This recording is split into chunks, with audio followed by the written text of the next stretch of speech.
to talk a little bit about YouTube money. Holy crap! I only hear like from the sound from one ear. This ear is deaf, and this ear is fine, or at least as fine as it can be if you're in your mid 30s. So yeah, I guess. Yeah, let's talk about that.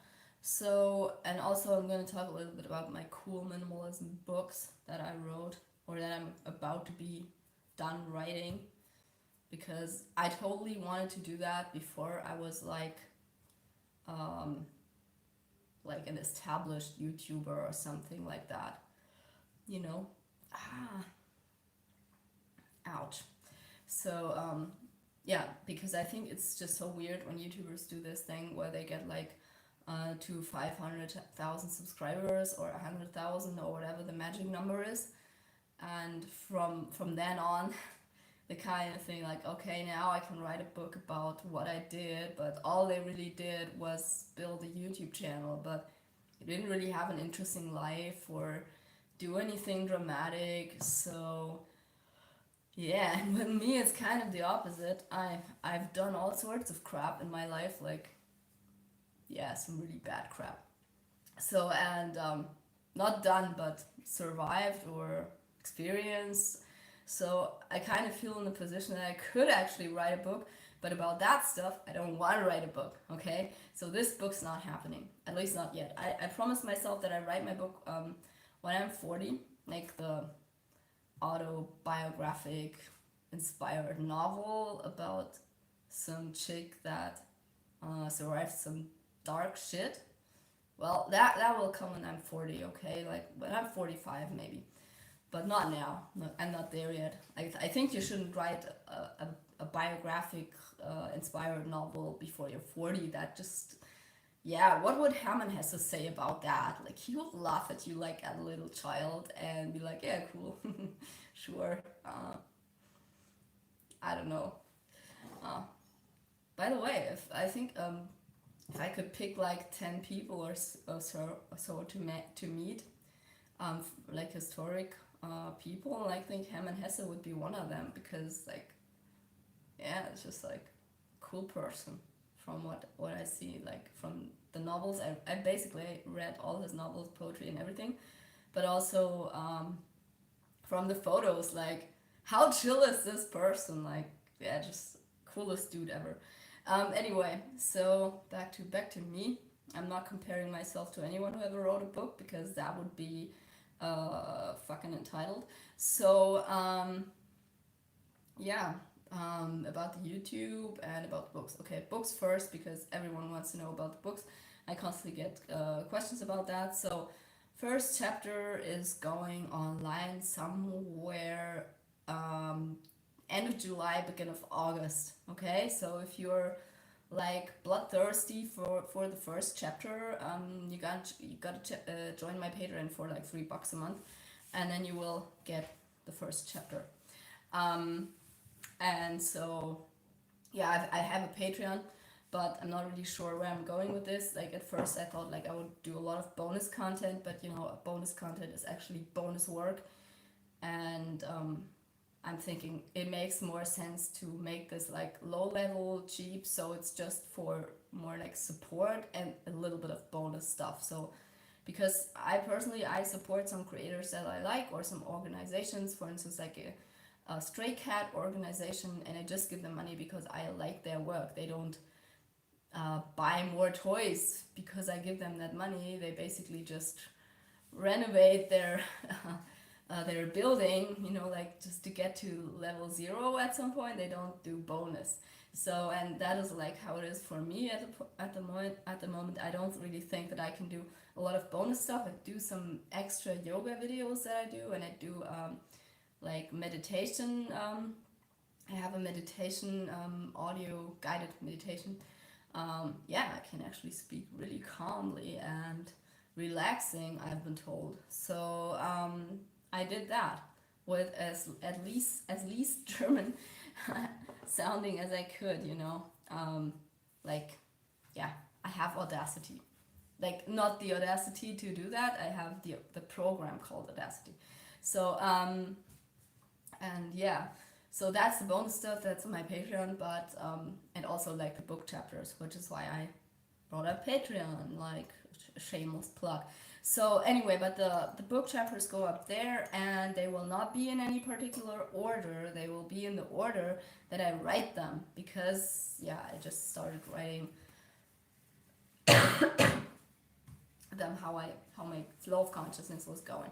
So flow of flow of thoughts, whatever. So and yeah, so for in the beginning, I just had friends proofread that, and it was like, okay, can you proofread my chapter? And then I was thinking like, why am I doing this? I prefer this process of um, publishing, like the I forgot what I think it's called, open publishing. So, and I had that with a book from a programming class that I took, and in that book, actually, the lecturer published their book, which is now not available through that process anymore. But they did publish the book that they had on like an open publishing platform, so that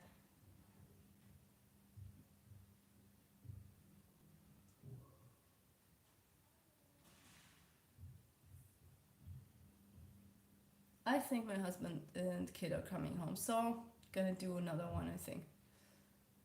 Just give me 1 second. Come on.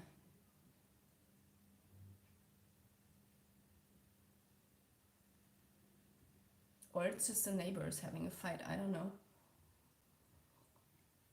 But usually, this loud sound from outside is just my kid in the stairwell making a lot of noise, and my husband being like, "Oh, don't make so much noise." So yeah. Anyway, I forgot my thought about publishing the book chapters. Yeah, and this open publishing process, it basically works like this.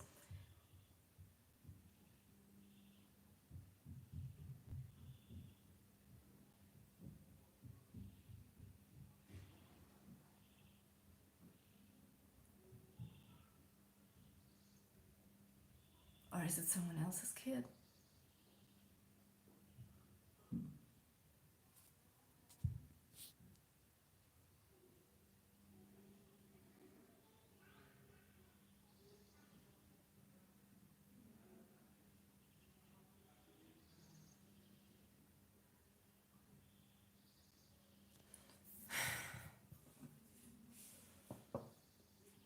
I'm not playing the happy-go-lucky YouTuber who is totally not annoyed with their kid coming back from the playground early and interrupting their live stream. Like, I'm not faking it here. I'm just genuinely annoyed because I'm sick, and I told them to go outside so my kid can play and I can be sick and have a live stream because I can't concentrate on anything else. But anyway, okay, so book open publishing process. That works like this. The author basically publishes every update that they have, so the students can download the updated version whenever they want, and they basically don't have to pay anything. And at that time, when I attended the programming class, you could basically choose to give like $0 up to 10, I think. And the price of the book in the end was like $14, I think, or $10. And that is kind of the way I wanted to do it, but with Patreon. So I thought, okay, I can just take the book and publish the new chapters, so the updated version, and just until it's done. And then when it's done, I basically just don't publish it anymore on Patreon. And my patrons then get like the full version for free, for like the ebook reader version, or whatnot. And then and then everyone else gets it just for like, I don't know, $14 or whatever. Yeah, that was the idea. And also to make it not super expensive, because I don't know, I've seen a lot of minimalists write books that cost like, I know, 30, 50, $60. Sorry, dude, that stuff isn't worth that. Like, as much as I like some channels that I watch myself, these digital materials, like, to make them, if you are a graphic designer, or I mean, I've worked in graphic design, and copywriting and all that stuff. So it's not hard to make that.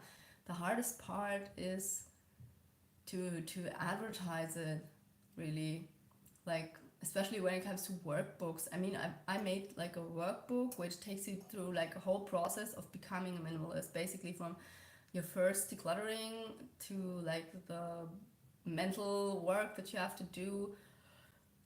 Oh, trying to get my ears clear. Oh, they hurt. So yeah, anyway, that kind of thing. And I just don't want to be greedy or anything, because like I wouldn't mind like, to make that extra money, but I just kind of don't want to be that person because it stinks. So yeah, because I think, there is this optimum curve when you look at your sales, and you're basically at a low price. You have a lot of sales, like if this is like the low price end, and this is a high price end, and you go from low price, you have a lot of sales, and it goes down.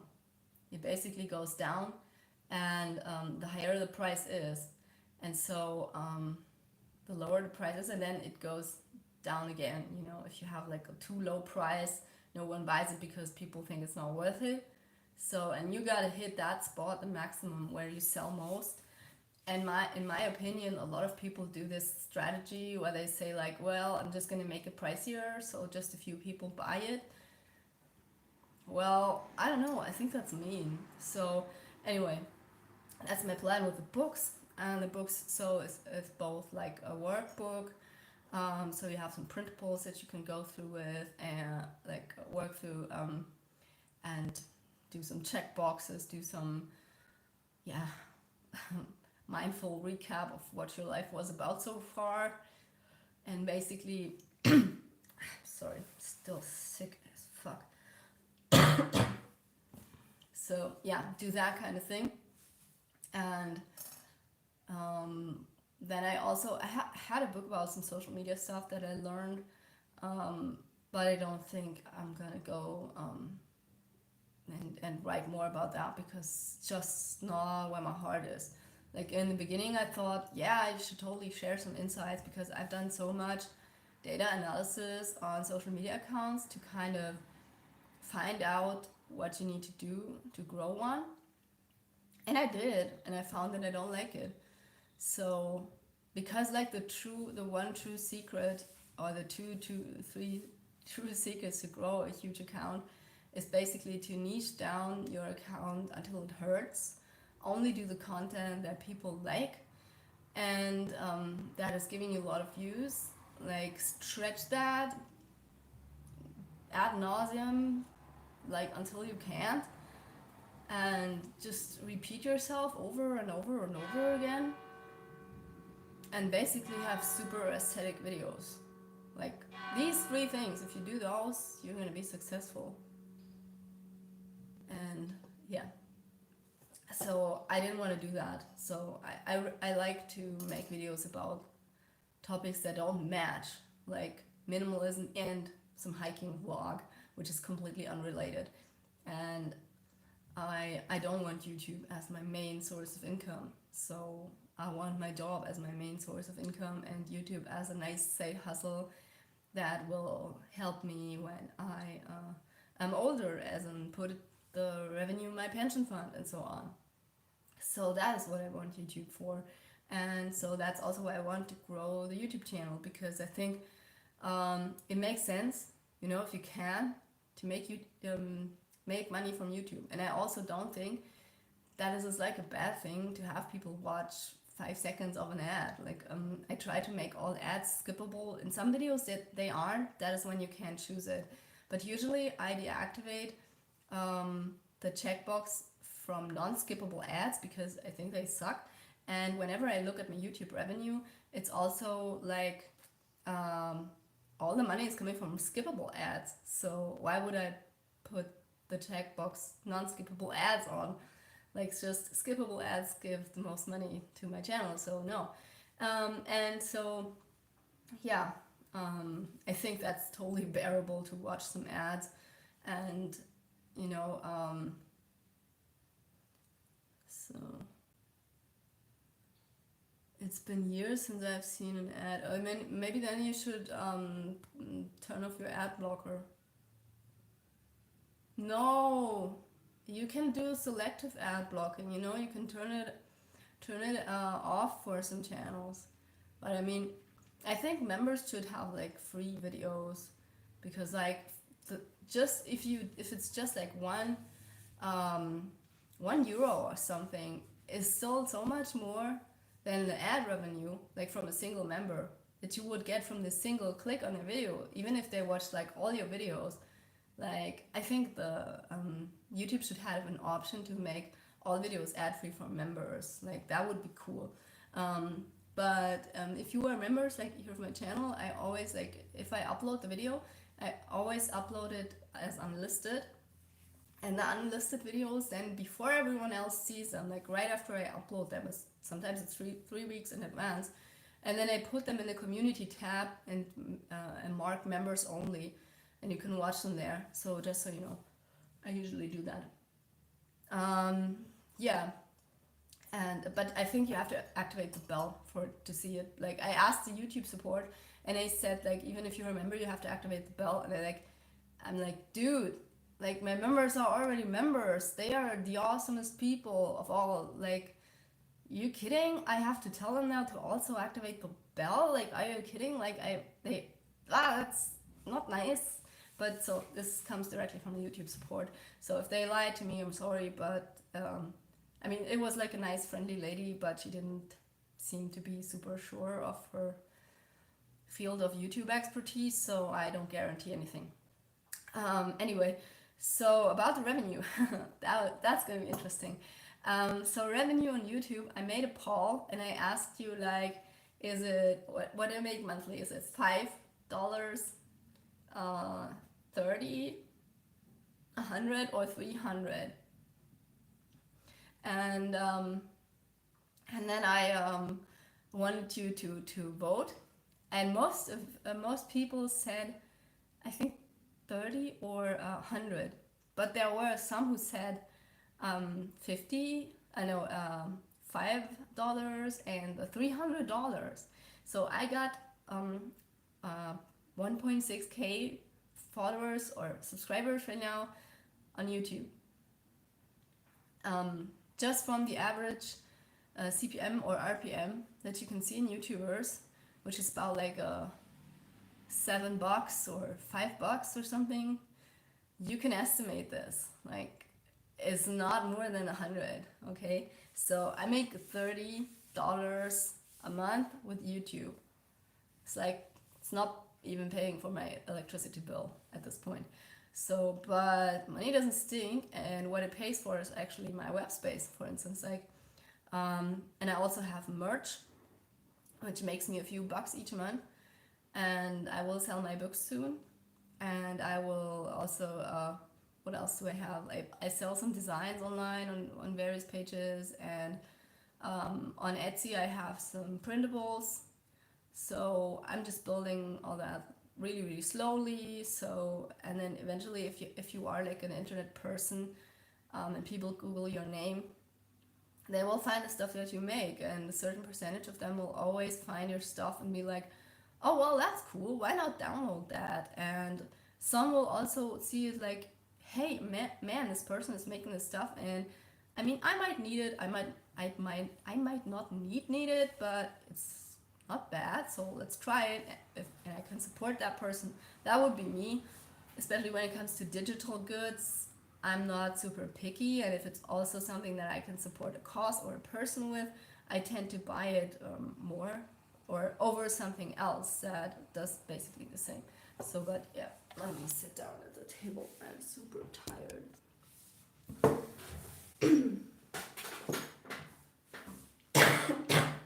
Holy shit, this is not getting any better. Okay, guys, sorry to blow my nose here.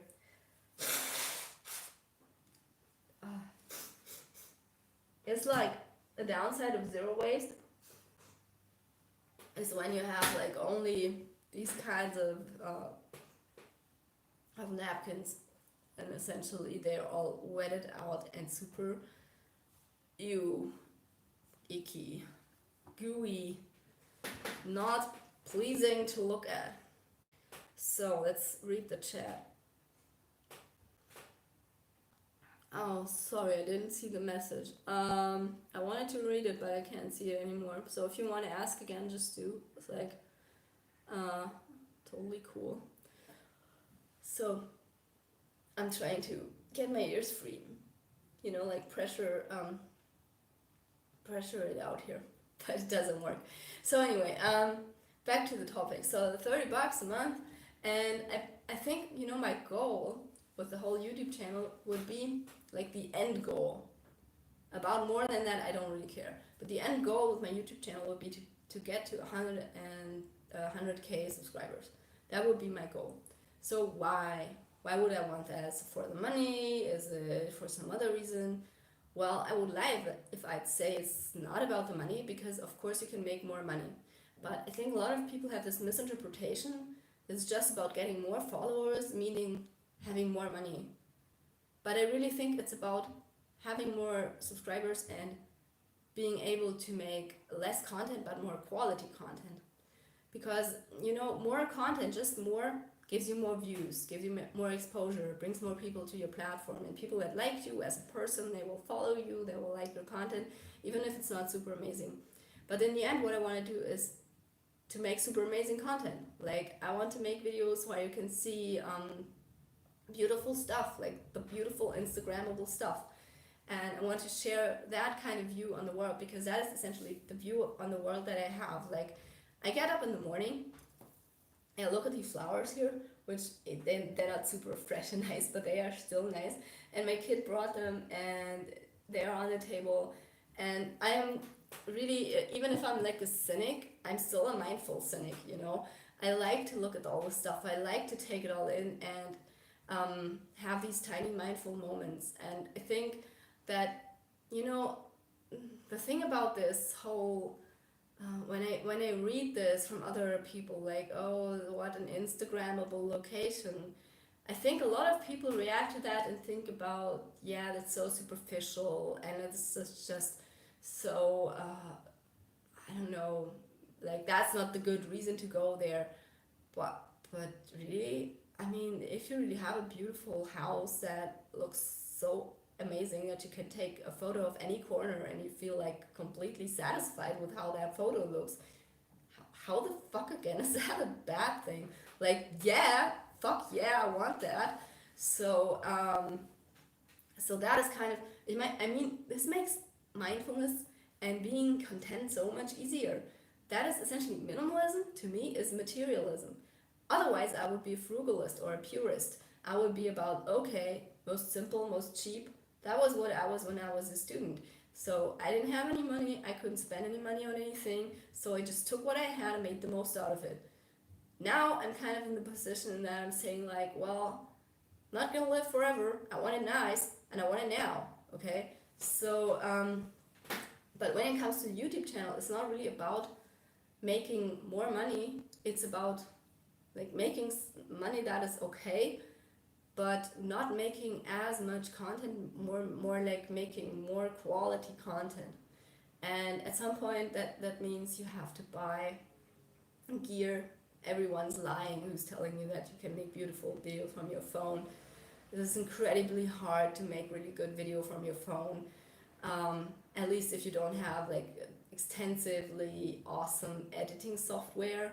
So I don't ever want to use Photoshop and or Premiere Pro or anything like that. I've done all that in the past. I'm over that. I'm an open source user for life, okay? I will never go back from open source. Even if I had like 1 million each year, I wouldn't back off from open source. I just adore the open source mentality, the idea, the whole philosophy so much that, yeah, I'm such a Debian user. I will not go back from that. So it's not even a question of that for me. So editing is not the thing. My thing is not editing. My thing is making the good shots before you edit them, actually. So, and I worked in photography before I studied, and so I have some experience with that. But video is a whole different game, like to make it good quality is really, really hard.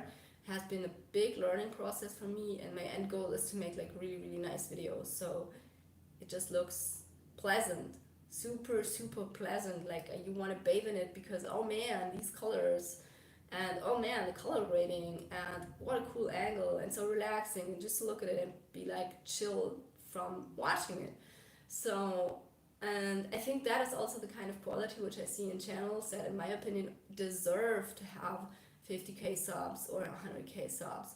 But I honestly do not aspire to become like a super huge YouTuber. When I see people like Jonna Yinton or Casey Neistat or these people, man, you can't manage that alone anymore. Like, that's just, you can answer 5 comments and that's it. I don't know. I don't want that. I still want to be able to answer some comments, at least the, like the deep ones, that if people put in like 10 minutes of time to write a comment, I want to answer them. So yeah, I don't know how that would be, but trust me, if you do like high quality content, if you do like this sort of filmmaking content that a lot of YouTubers do now, it's not hard to grow a YouTube channel at all.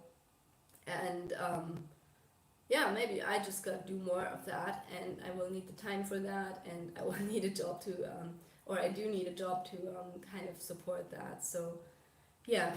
And now to the why grow that channel, why I want that channel to be much bigger than it is now. And by the way, I'm super happy that it got to over 1,000 subscribers. Like, I mean, I think it has been a year, but I haven't been consistent at all. Haven't had a schedule, mixed my topics all the time, experimented with it, like left it for 2 months and didn't post anything, and so on. So I'm super happy where I am right now. It's like there is no hustle in this for me. So yeah, maybe a little bit, but more like challenging myself to make it better. But the reason for me to grow it is to grow the community to some point where it's really an interesting platform for interaction. Because the awesome thing about YouTube is that you have this opportunity to talk to people from all over the world and hear their perspective. And that's essentially a learning process. And I'm not saying that because it just sounds like a quote postcard or something. It's like, I really think it's more awesome the more people there are. Just like the whole thing of, yeah, like waking up and reading your comments. It makes a difference if it's like 5 comments or 0.5, you know? It's like that's like a huge difference. And it's not just about being celebrated for the work that you do and seeing your work being appreciated. It's also about sharing thoughts to a lot of people. For instance, I don't know, when you look at reach, how many people you can reach with what you do, you can do so much good stuff. For instance, yeah, let's use this, make a public service announcement. Look up this carcinogens in sunscreens this year. Like, this has been a huge thing discovered recently. Carcinogens, like it's probably some impurity that happened along the production line, and they have benzene. It's called benzene, and it has been in a lot of sunscreens this year. And there has been like a big company that tested these in the lab and found benzene in there. It doesn't belong in there. So, you know, if you reach a lot of people, you can spread a lot of awareness for all sorts of things. And I mean, my thing is sustainability and minimalism, because I essentially think that if you live a minimalist life, you live more sustainably, makes you more happy and less cranky and less a pain of the ass in other people's asses.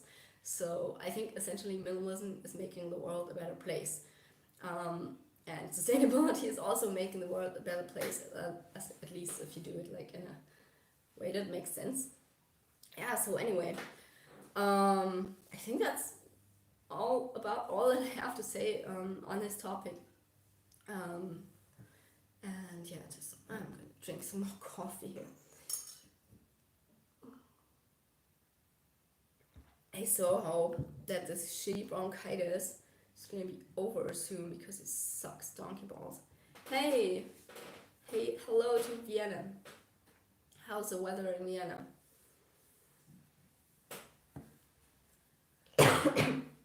Here it's about to give like a, it's about to be like a little thunderstorm or something.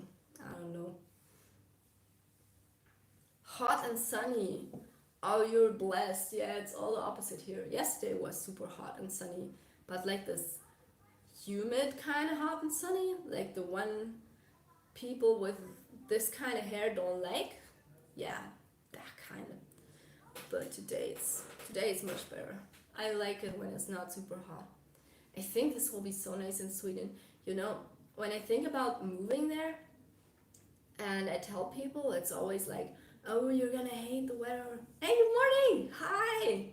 Yay! You're awake too. That's great. Of course you are. Like, not everyone is sleeping in like me, being in the bed and being like, hey, I don't want to get up.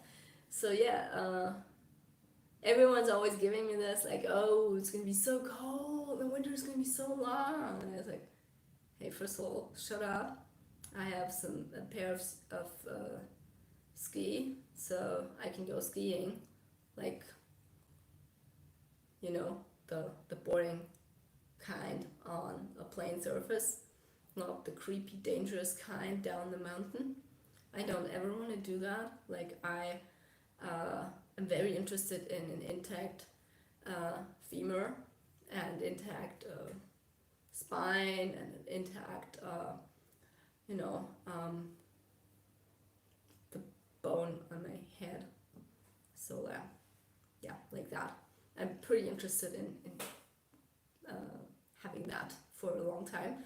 So no jumping or anything. I did a lot of downhill biking and dangerous crap. Like, I'm not interested in doing that anymore. Like, I think once is okay, then you know it, and then you can go back to normal stuff. Because like this adrenaline junkie thing, I don't know. It not makes you long term happy. It's just like you always try to come back to that state of excitement. But essentially this excitement, it doesn't make me as happy as like, yeah, it sounds stupid, but the excitement about like a clean fridge or a good meal or my kid drawing something, it's just not the same. Like, and I kind of want to reprogram myself to be excited about the simple things and not about crazy, weird things that are dangerous. Like, yeah, sure, it's cool if you survive something, but I don't know. Nah, I don't want to do that. So anyway, everyone's always giving me crap about the weather in Sweden and be like, it's kind of cold. You know what? It's not that cold. And you know, in Brittany, it gets so cold in the autumn because of the breeze all the time, and it's very humid, and you have this like the humidities in the air always getting in your face. And when you're wearing glasses, this can be really annoying because you always have these tiny droplets on your face, and it's like basically someone with a very, you know, if they have this way of talking with a lot of spitting going on. Like if someone's talking in your face like that, that's autumn and spring in Brittany. But it's beautiful. And I don't really care, you know. And I don't know, so when I was in Brittany for the first time, it was so cold. And we didn't have huge blankets there when I was there. So I just basically had to wear everything that I had in bed and just buck up and learn how to accept the cold. And then after that I came back to Germany, and I never slept with a normal blanket again. I always just had this one fleece blanket, and not like a down down blanket, and I think I put some cover on it. But still, everyone that slept at my place was always like, "Hey, this is all you have? Like, isn't that super cold?" And I was like, "No, just like I went to Brittany once, and afterwards, I just didn't need it anymore, because I was weaned." Okay, so and that was really cool. And then my husband came along, and he has something that we call in German we call Frierkatze, which means a freezing cat, a shivering cat, a cat that's always cold, a coldy cat. So my husband, he sleeps like with 5 blankets. And when he came to my place, when he still lived in like a single room apartment, he was always like, "Oh, it's so cold, it's so cold. Can we snuggle up?" And I was like, "Oh God, no! Please go and sleep on the floor. Too hot, no." Yeah, and then I got like unweaned. I got used to sleeping warm again. Oh boy, I want to get rid of that need, of that sleeping warm need again. It's not a blessing.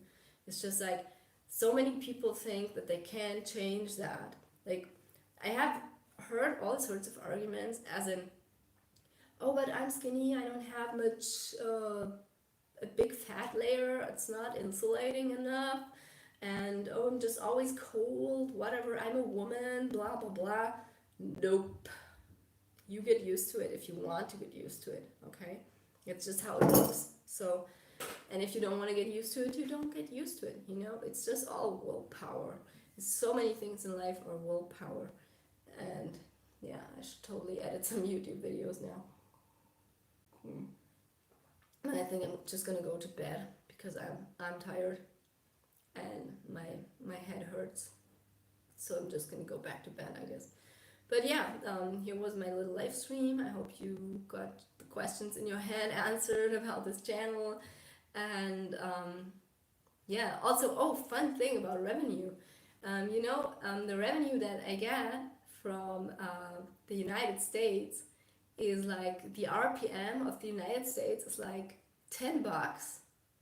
Then from Canada, it's just $6 or $7. And from Germany, it's 4 to 5. Like, how do Germans not have more money? German advertisers, how do they have not more money than American advertisers? What the heck? Like, that's crazy. And also, I did not see any correlation between me swearing and saying a lot of the F word and shit with having like less ad revenue. I haven't seen it.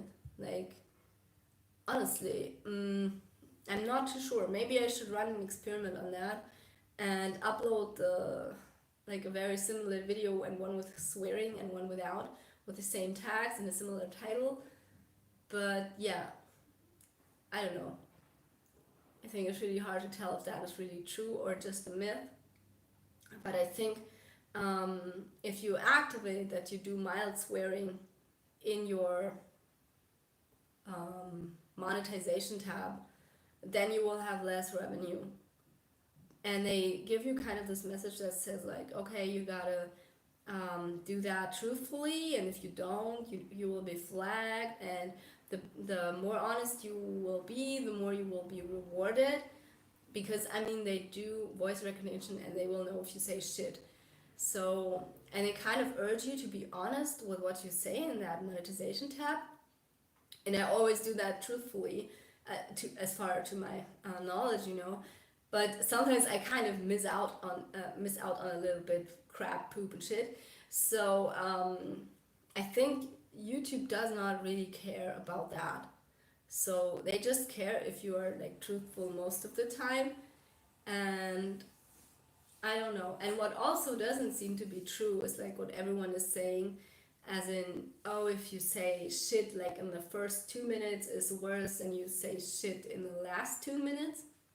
It's true like for the first 2 minutes, but it's not like the first 10 minutes or so. And there are these numbers going around on the internet, as in, oh yeah, if you do like a longer video and they just look at the first 5 minutes or so. No, I think it's just like the intro, like the um, when you look at your what is it called, the retention graph, like the first part of it, the intro, if you say something sensitive in that, it will be really flagged. Yeah, that will be flagged because most advertisers come before that.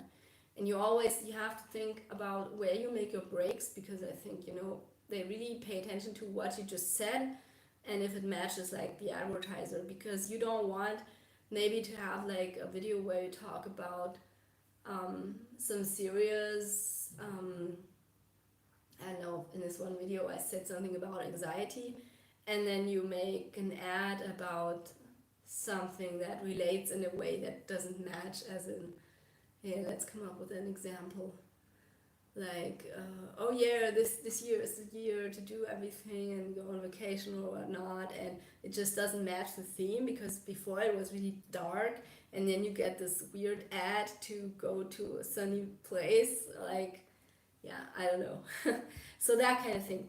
I think they just try to match that, because I've seen it a lot that they try to match the ads so they seem very seamless. And it's also, a lot of ads now don't have a sound anymore. It's just an image, so you watch it and you'll be like, oh, what's that? Oh, so you don't feel interrupted so much. It's really interesting. Yeah, anyway. Um, I was just rambling at this point. What the fuck? What? I don't get your comment. Minimalist breasts? Dude, what the fuck? Yeah, you better delete that one. You kidding me? Okay, now I have to make the stream longer so I can say something else. So that is not the last thing that I said.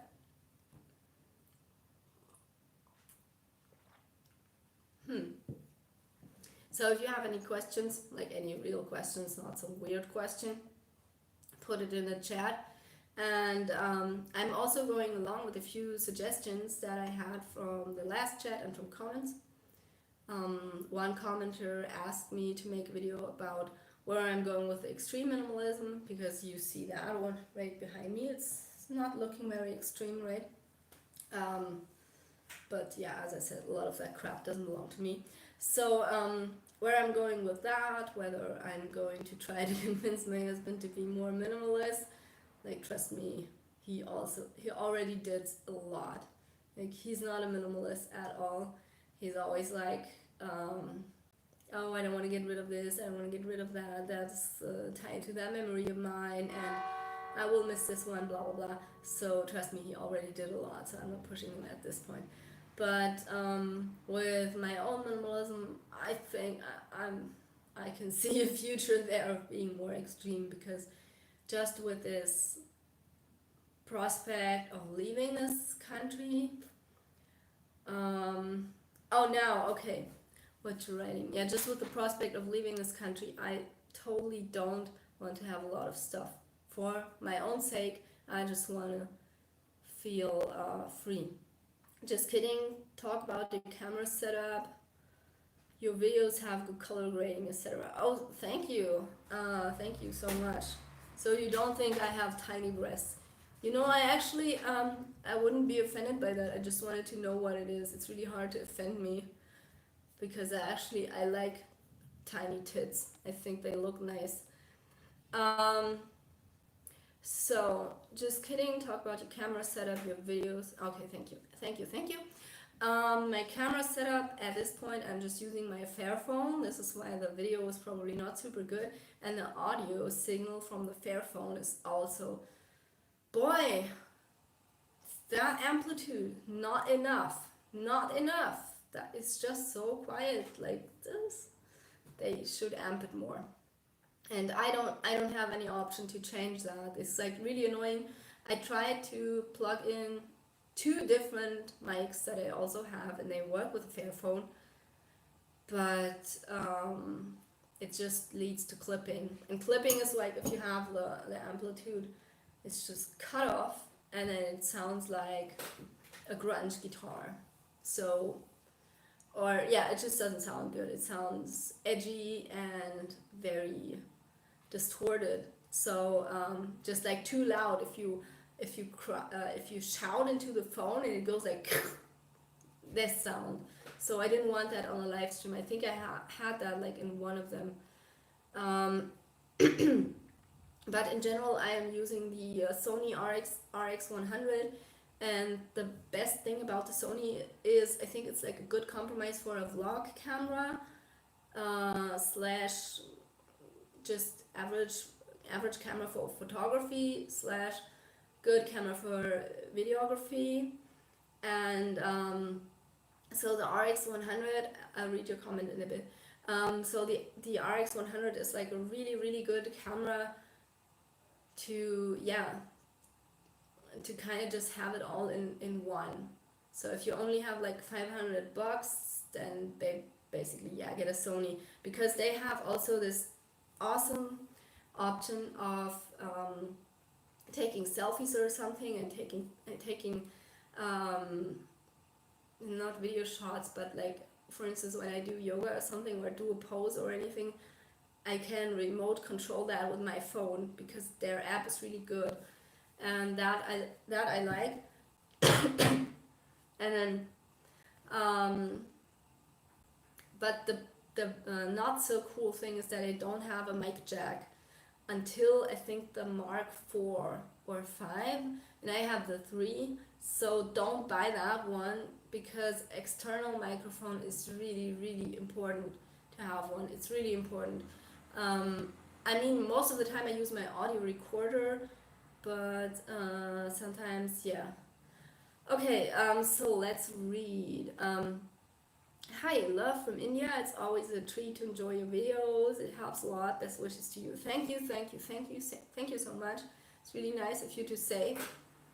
I know that a lot. I have a small portion of my viewers from India, and I'm personally very interested in India, because I am doing a lot of yoga. Yeah, so cliche, I know, but I'm doing a yoga teacher training in I hope I pronounce it right, Rishikesh, which is like the yoga city, and so I want to go there one day, and I like to be not a culture ignorant, and also do a little bit of hiking there, and it's really beautiful. So I hope I can check that out someday when all this crap is over again. So, and one of my members is writing, isn't $30 enough for electricity in Germany? Damn, is cost of living higher there? It is in general, yeah. But if you use like green, eco-friendly electricity, and you also have a family, and we have an electric stove, so yeah, we bake a lot of bread, then it's more like 40 to 50, But usually as a single person, I could come by at like 20, 25 or 20. I don't know, but the basic fee is already $10, I think, or $7, I don't know. But just for having electricity, you already pay, so a monthly fee. And so, but yeah, in general, I would say for an average household, like a single person, it'd be 25 probably, or 30. And then internet, depending on what kind of internet you have, is also $20 to $30. And so health insurance is then like the basic health insurance would be like around $100, I'd say. I don't know that all that clearly, but yeah, it's kind of an expensive place to live, Germany. It's not a super inexpensive country.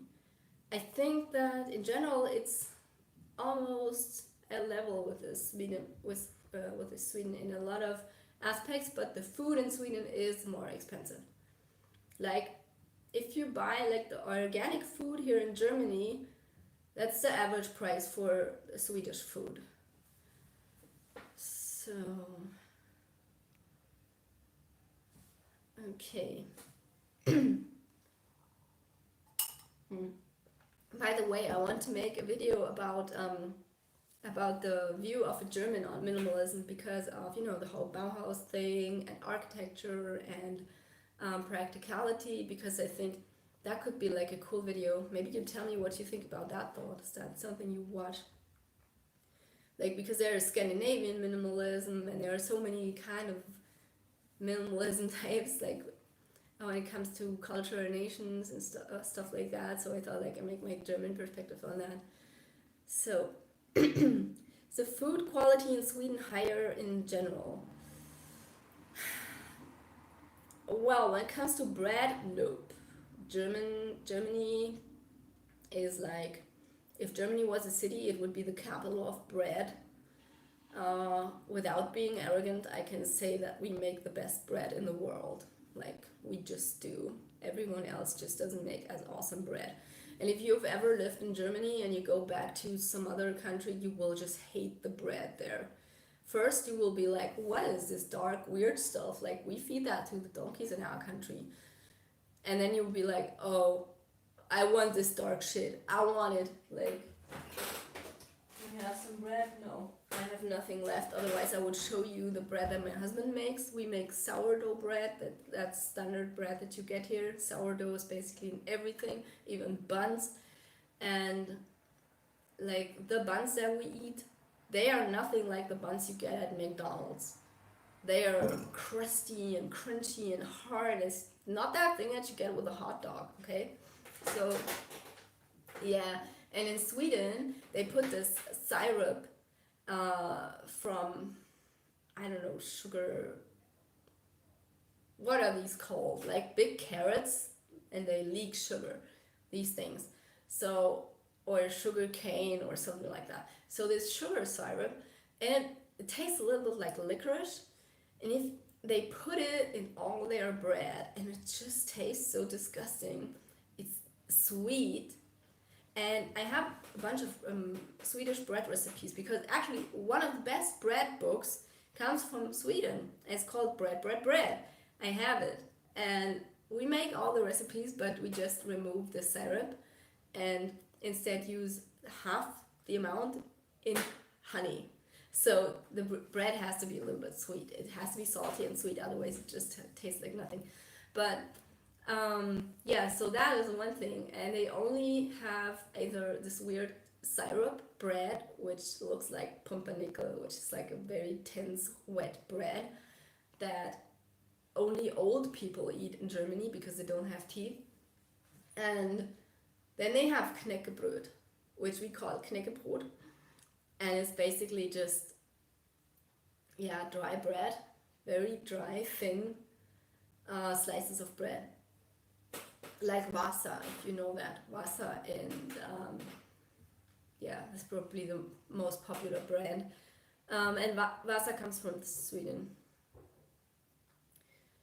You said you... Oh, and basically, the food in Sweden is of very good quality, especially like the only cheap thing in Sweden that you can get in terms of food compared to what you get in Germany is salmon. Salmon, it's amazing. Salmon and all seafood is just cheaper in Sweden. It's still expensive compared to other foods, but it's expensive everywhere. So you get better salmon there. And it doesn't taste like old...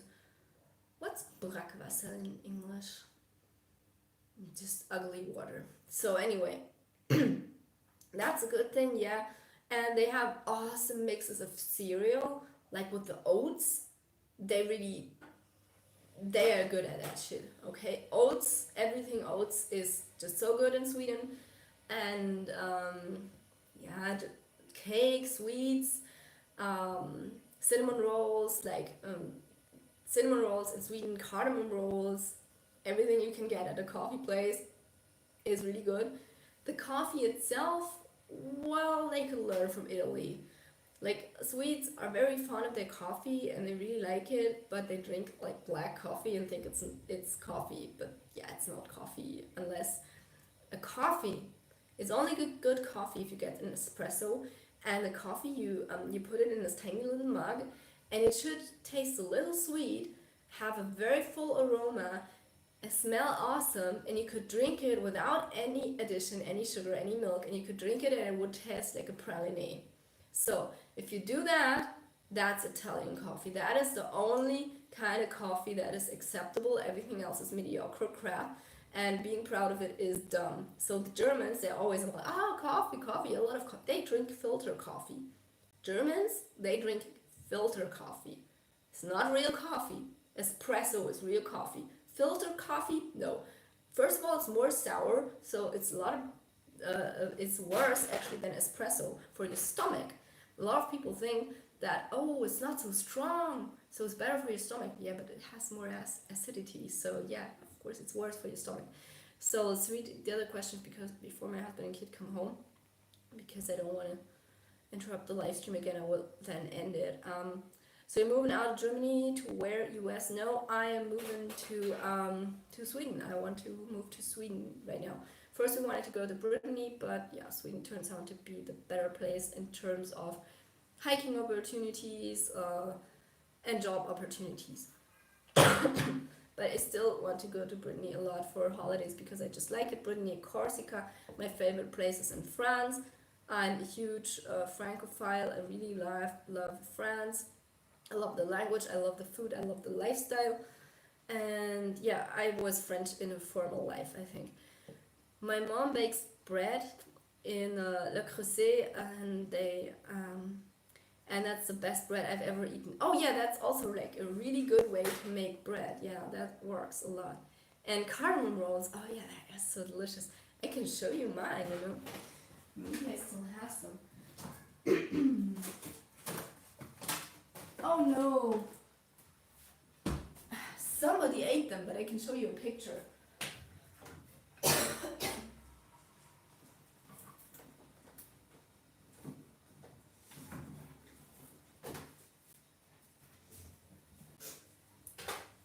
So I can show you a picture of the cinnamon rolls, so you know, like, oh, awesome bread. That's how it's supposed to look. Where are the cinnamon rolls? Where are they? Oh, here are the cardamom rolls. Here, my friends. Look at this. Doesn't that look delicious? I mean, doesn't that just stir up the emotions right away? And these are with cardamom. And so, let me show you some more.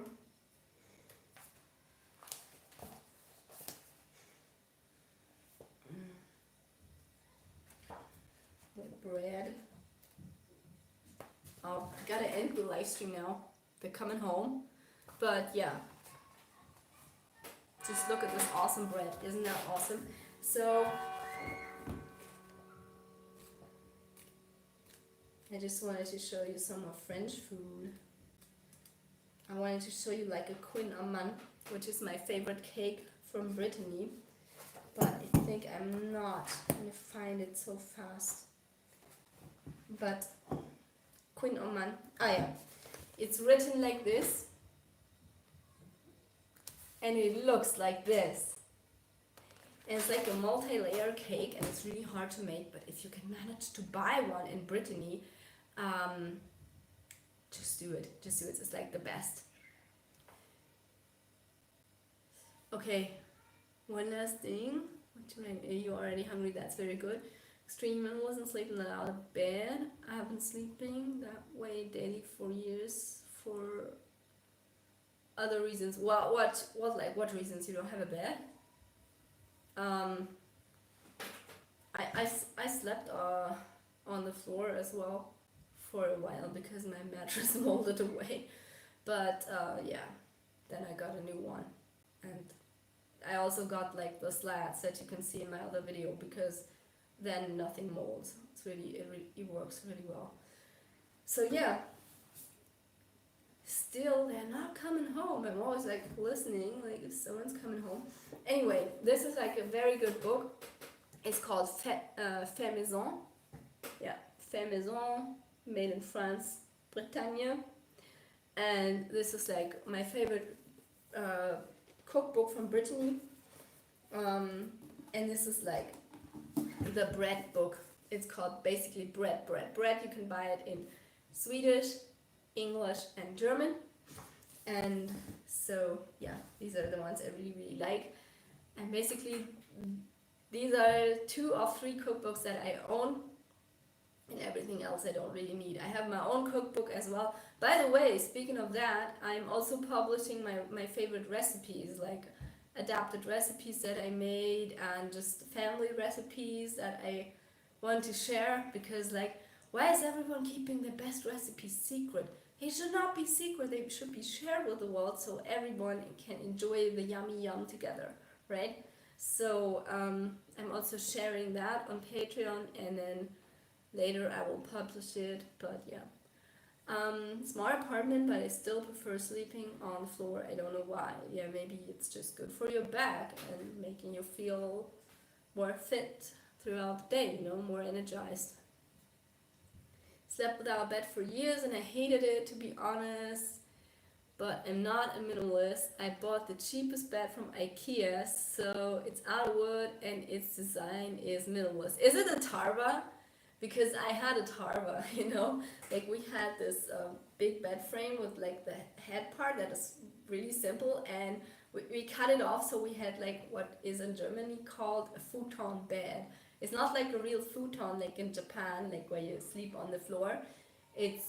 But it's called futon bed because it's minimalist. I don't know who came up with this. I think it's like a marketing gag to get people to buy this because it sounds fancy, but yeah, almost like that, but a little cheaper. Okay, well, anyway, but we had the Tarva, and you know what the annoying thing about the IKEA Tarva is? It's like, you cannot sleep on it with another person because it has this metal frame inside, and it makes all sort of squeaking noises, and it just caught my nerves. And I had like a little baby when we still had that bed. Like, my kid was still small, and she was just so tiny and crying all the time, and we woke up every, I don't know, 20 minutes to 2 hours. And then whenever my husband moved, it was like if you are in a boat, a loud boat, like someone moved on the other side of the bed. Never again. And then when I had like the bed on the floor, it's just the ultimate enlightenment. It's just so good. I'm never going back from that. Never in time. But yeah, anyway, this is a good point to end the video because they are coming home eventually now. So I gotta clean this place myself up, and I will probably just fall back into my bed right now. So yeah, let's just see. Naden. Okay, I don't know that bad name, but okay. Maybe I'll look it up now. No metal frame. That's good. Yeah, just never buy a bed with a metal frame, because if you do, it's so loud. But yeah, back in the day when I had like my first bed frame ever, which was basically just a slatted frame, they had this IKEA version of that, and I had that one. It's basically like pallets, and they don't make it anymore.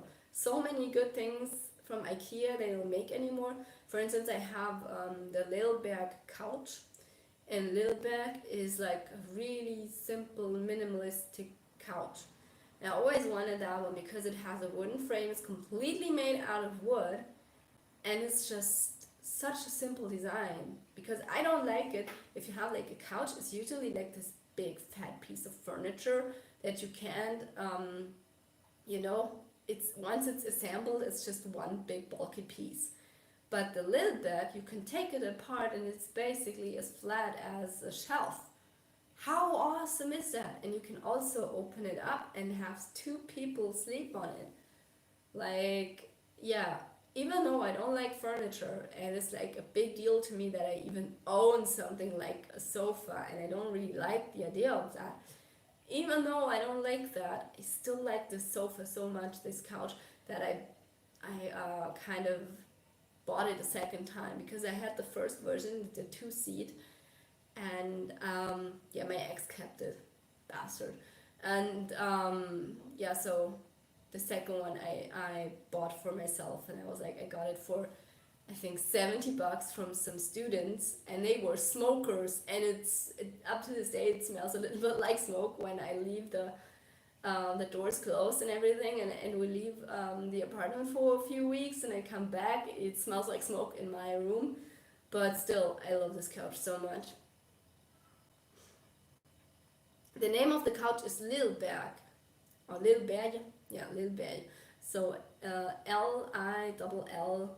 LILLBERG. So, and yeah, but they don't make it anymore. IKEA has discontinued so many um, awesome pieces of furniture that they have.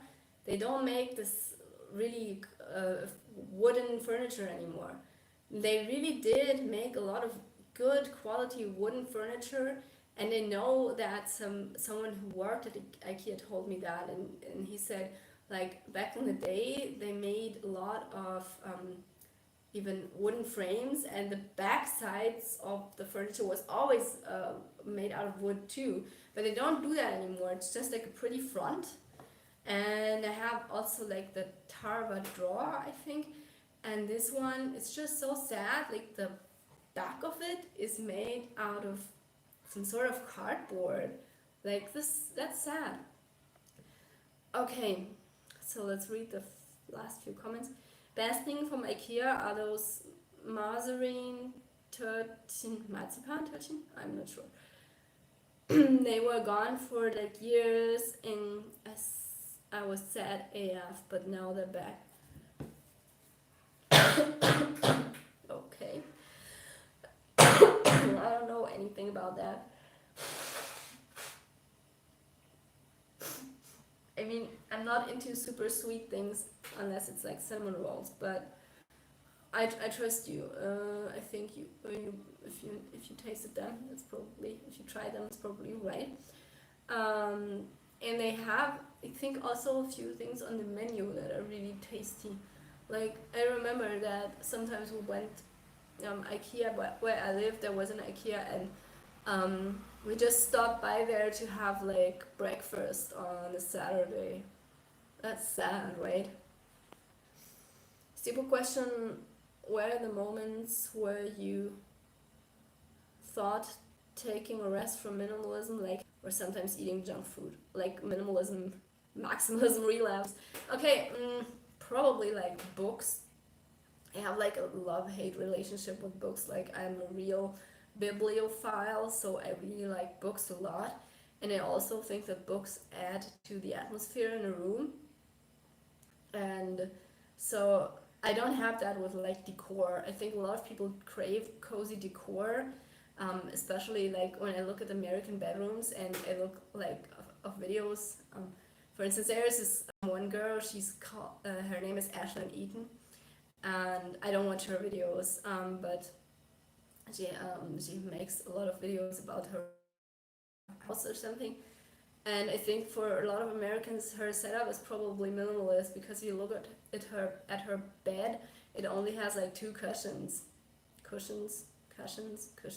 So pillows, yeah, and not 20. So that to a European person is like totally alien. Like, there is 1 pillow for 1 person, okay, and that's it. If you have 2 pillows, then you probably have some spine injury or something. Like, why would you have more than 1? Like, what's wrong with you?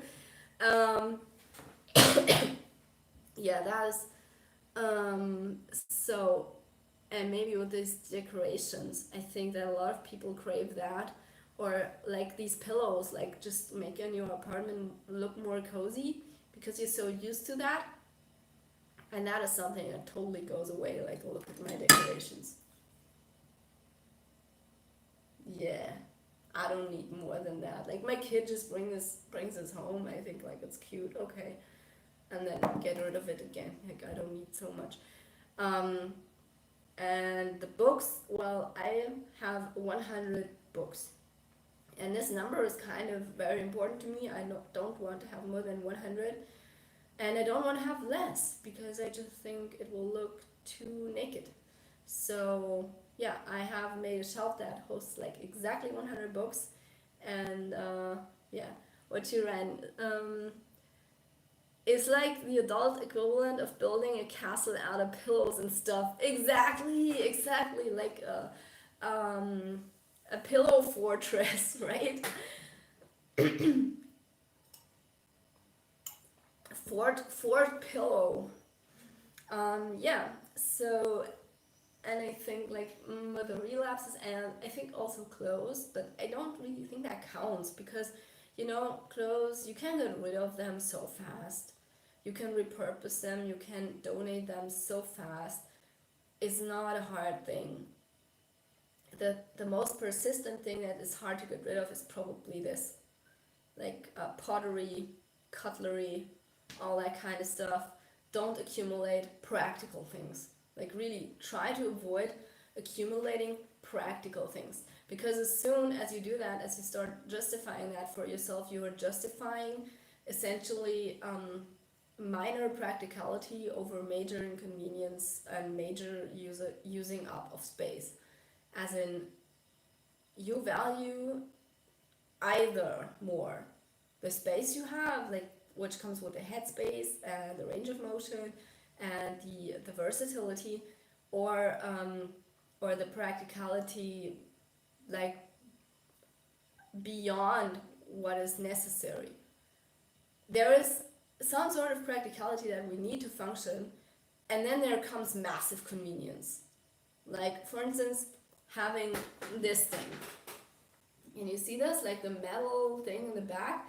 It's an ankasrum. It's a Swedish kitchen machine, and you can use it to bake. It's really convenient because you can turn on a switch. So for us, it makes sense. It was a present from me to my husband. I bought it for him because I got rid of his ugly version of it, and I wanted something, if we have this out all the time, I wanted a nice looking version of it. And I said, okay, you can have this one, I will buy it for you, you can make bread with it. It's also really nice to make cinnamon rolls. And that is practicable. It's not practical beyond necessary. Classic puts fetzen, puts fetzen, when some fabric isn't working as its origin purpose. Yeah, I don't know what that refers to, but yeah, I agree. So, anyway, I think like justifying purchases with a practicality, that's just, yeah, don't be that person. That's lame. Just try to be honest with yourself. Like, we all know that when you go shopping and you look at something and it seems like, oh, this is so good to do that. Okay, but it's also good to do this, and this. So if not, like, it's like Chibo. Chibo is like the store where you can buy things that only serve like a single purpose, look very specific, and were basically made in China. Yeah, that crap. Don't buy that crap. So, okay, my coffee is empty. I hate it on Chibo. I think I've accomplished what I needed to do this day. And yeah, if you have any questions, it's now time to put them in the comments. Like not in the chat anymore. I will leave this time for real. And thanks for everyone who was watching this whole thing. This is really, really amazing. Thanks for everyone who's supporting me as a channel member, especially. That means the world to me, like really cool. And yeah, you too. Have a good Sunday. Oh yeah, it's Sunday today. It means it's Monday tomorrow. Another week of hanging out in bed is about to start. Take care, you guys.